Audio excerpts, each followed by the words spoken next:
Hello friends, welcome to Kirush drama world. आज हम Korean drama City Hunter के episode number 5 के बारे में बात करने वाले हैं।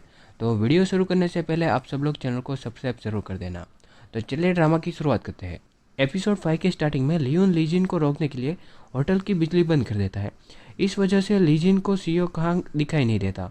तो लीजिन का निशाना किम नाना पर आ जाता है और लीजिन ने यहाँ पर गोली चला दी। तभी लियोन आकर किम नाना को बचा लेता है। लियोन ने अपना चेहरा छुपा कर रखा था और यहाँ पर उसका वो बुलेट वाला लॉकेट भी वहाँ पर गिर जाता है किम नाना के पास। से लियोन किम नाना को बचाकर वहाँ से लीजिन को बचाने के लिए जाता है, क्योंकि लीजिन के पास पुलिस और कमांडो की फोर्स आ रही थी। तो लीजिन को यहाँ से भागना पड़ रहा था और यहाँ पर कमांडो ने अपनी टीम को अपनी जगह पर लगा दिया और सभी सीसीटीवी और लिफ्ट पर नज़र रखने लगे। और लियोन एक लिफ्ट में जाकर कई अलग अलग फ्लोर की बटन दबा देता है और दूसरी लिफ्ट में चला जाता है। पर कमांडो सभी लिफ्ट के बाहर खड़े होकर निशाना लगाए हुए तैयार थे। तो लियोन को ये बात पता चल गई थी। तो लियोन ने लीजिन को बचाने के लिए लिफ्ट के अंदर जाता है, जो कि लिफ्ट के ऊपर एक दरवाज़ा होता है। वहाँ से लीजिन को ऊपर खींचकर उसको बाहर निकालता है। फिर वो दोनों केबल की मदद से ऊपर चढ़कर वहाँ से बाहर निकल जाते हैं। और होटल के बाहर निकलते ही मानदोक उन दोनों का इंतज़ार कर रहा था। तो वो तीनों यहाँ से गाड़ी में बैठकर वहाँ से चले जाते हैं, जहाँ लीजिन लियोन पर गुस्सा था कि वो अपने पापा के कातिलों को बचा रहा है। तो लियोन ने लीजिन को समझाया कि हमें उनको मारकर कुछ नहीं मिलने वाला, हमें उनका असली चेहरा सबके सामने दिखाना है, इसलिए हम सबको सबूत के साथ उनका असली चेहरा दिखाएंगे। उनके लीजिन उसकी बात वहाँ पर मान जाता है और अब किम नाना ने लियोन का वो लॉकेट अपने पास रख लिया था। तो यहाँ पर श्योंग हाक ने उन दोनों का शुक्रिया किया और उन दोनों की तारीफ करने लगा। अगले सीन में लीजिन अपने नए साथी किंग सांग के साथ था, जहाँ पर सांगुक ने उससे पूछा सच में उन सबको नहीं मारेंगे। यहाँ पर लीजिन ने बताया कि लियोन को अपना काम करने दो और हम हमारा काम करेंगे। अगले दिन सिक्योरिटी चीफ किम नाना और बॉडीगार्ड सीन की तारीफ करने लगे सबके सामने, क्योंकि उन दोनों ने अपना काम खूब अच्छी तरीके से किया। यहाँ से प्रोसिक्यूटर ऑफिस में प्रोसिक्यूटर किम सीसीटीवी की फुटेज चेक कर रहे थे, जहाँ पे उसने लीजिन को देख लिया था, पर उसका चेहरा ठीक से नहीं दिखाई दे रहा था। तो लीजिन यहाँ पर लिफ्ट में था, तब वो कई अलग अलग बटन दबा रहा था। तभी प्रोसिक्यूटर किम ने उसके हाथ में देख लिया कि उसने ग्लव्स नहीं पहने। तो ये देखकर उसने अपने एक साथी से कहा कि तुम जाकर उसकी फिंगरप्रिंट के निशान ले लो। नेक्स्ट सीन में किम नाना जा रही थी, वही सामने से लियोन आ रहा था, पर किम नाना अभी भी लियोन से बात नहीं कर रही थी। और तभी उसी वक्त एक लड़की किम नाना को एक कोर्ट का नोटिस देकर वहाँ से चली जाती है। यहाँ पे लियोन ने मानदोक को कॉल करके कहा कि तुम उस आदमी से मिलो और उसके रेस्टोरेंट जाकर उससे किम नाना का घर खरीद लो, चाहे वो कितने भी पैसे मांगे तुम देना।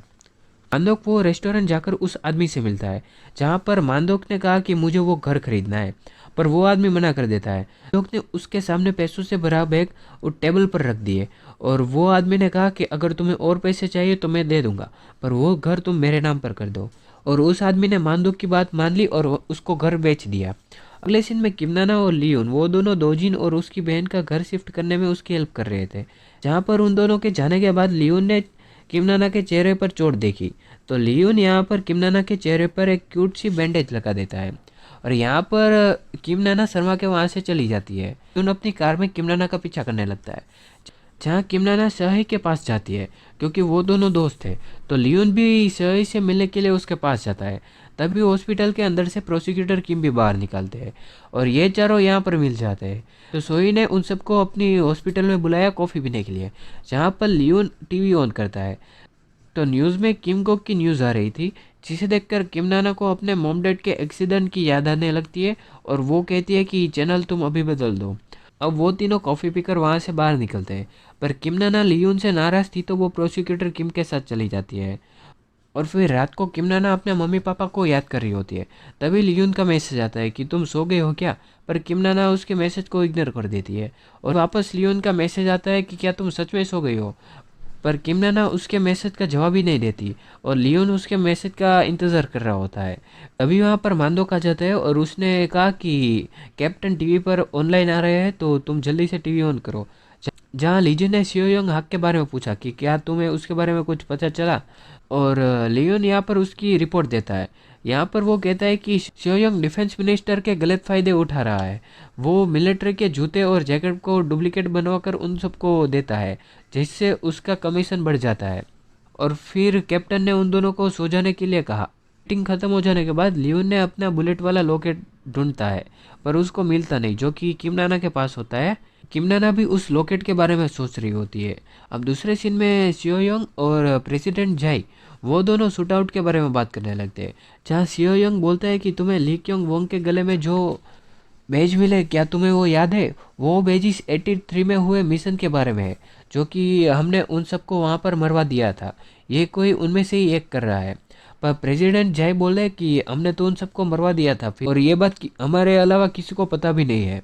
तो प्रेसिडेंट जाई ये सुनकर शॉक हो जाता है और उसने अपने बॉडीगार्ड को ये सब पता करने के लिए कह दिया। अगले दिन प्रेसिडेंट चलते हुए ली जिनपियो के बारे में सोच रहे थे, तभी प्रेसिडेंट की बेटी दाहे आ जाती है और उनसे कहने लगती है कि अब मुझे पढ़ाई करनी है, तो क्या आप मिस्टर लियोन को मेरा ट्यूटर बना सकते हो? प्रेसिडेंट को अपनी बेटी की बात माननी पड़ी और उसने लियोन को दाहे का ट्यूटर बना दिया। अगले सीन में मिस सिन गोकी जून को जूडो की प्रैक्टिस करवा रही थी, पर मिस सिन गोकी जून के साथ फ्लर्ट करने लगती है।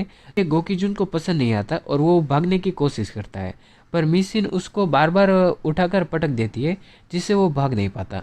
और लियोन यहाँ पर किम नाना के साथ प्रैक्टिस कर रहा होता है, पर किम नाना लियोन को हिला भी नहीं पा रही थी।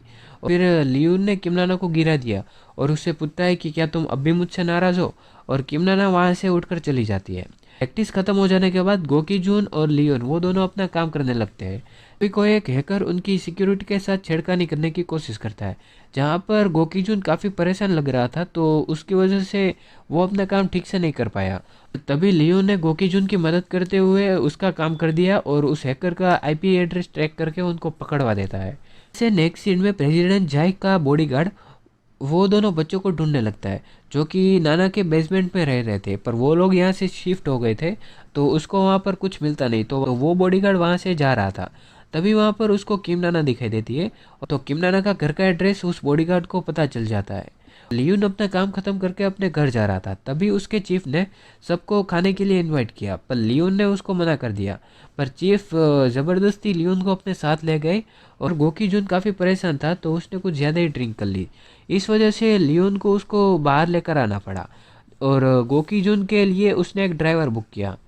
पर बाहर आते ही गोकी जून नशे में अपनी परेशानी लियोन को बताने लगता है, और तभी गोकी जून के फ़ोन से एक कॉल आता है और वो कॉल लियोन रिसीव करता है और उसके सामने किम नाना आ जाती है। तो लियोन ने पूछा कि क्या तुम ही हो रिप्लेसमेंट ड्राइवर? तो किम नाना की मदद करने के लिए लियोन गोकी जून को घर छोड़ने के लिए उसके साथ जाता है। यहाँ पर लियोन और किम नाना वो दोनों गोकी जून के घर के बाहर खड़े थे, जहाँ पर दरवाज़ा उसके भाई ने खोला था। वो एक मिलिट्री ऑफिसर था, जो कि अपनी सर्विस के दौरान उसने अपना एक पैर खो दिया, वो ठीक से चल नहीं पा रहा था।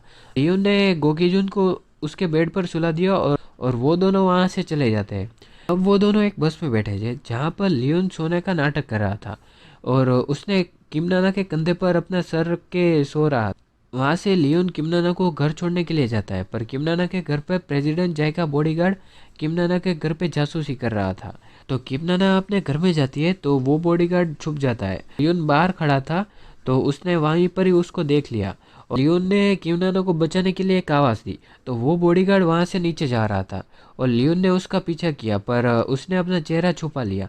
जहाँ पर उस बॉडीगार्ड के हाथ में एक फाइल थी, वो उसने ले ली, जो कि किम नाना की थी, और वो दोनों यहाँ पर फाइट करने लगते हैं, जो कि लियोन ने 2 मिनट में ही उस बॉडीगार्ड को मारकर वहाँ पर उसको बेहोश कर देता है और वो फाइल लेकर किम नाना के रूम में रख के आता है। फिर किम नाना लियोन को किमची देकर उसको अपने घर से बाहर निकाल देती है, पर यहाँ पर लियोन को किम नाना की चिंता हो रही थी, तो लियोन पूरी रात किम नाना के घर के नीचे बैठकर उसकी सिक्योरिटी कर रहा था। नेक्स्ट डे किम नाना के चीफ ने बताया कि तुम्हारे घर का नोटिस आया है कोर्ट से, तो तुम अपने घर का मामला जल्दी से ठीक कर लो। तो किम नाना यहाँ से रेस्टोरेंट जाती है उस आदमी से मिलने जिसने किम नाना का घर खरीदा था। वो आदमी कहता है कि वो घर तो मैंने किसी और को बेच लिया। तो यहाँ किम नाना उस आदमी की डिटेल्स निकालती है जिसने इस आदमी से उसका घर खरीदा। वहाँ से किम नाना लियोन के पास जाती है और उसको डांटने लगती है, क्योंकि लियोन ने ही उसका घर खरीदा था, ये बात उसको पता चल गई थी। तो आपको ये सिटी हंटर का एपिसोड नंबर 5 कैसा लगा है कमेंट में हमें ज़रूर बताएं, और अगला वीडियो देखने के लिए चैनल को सब्सक्राइब ज़रूर कर देना।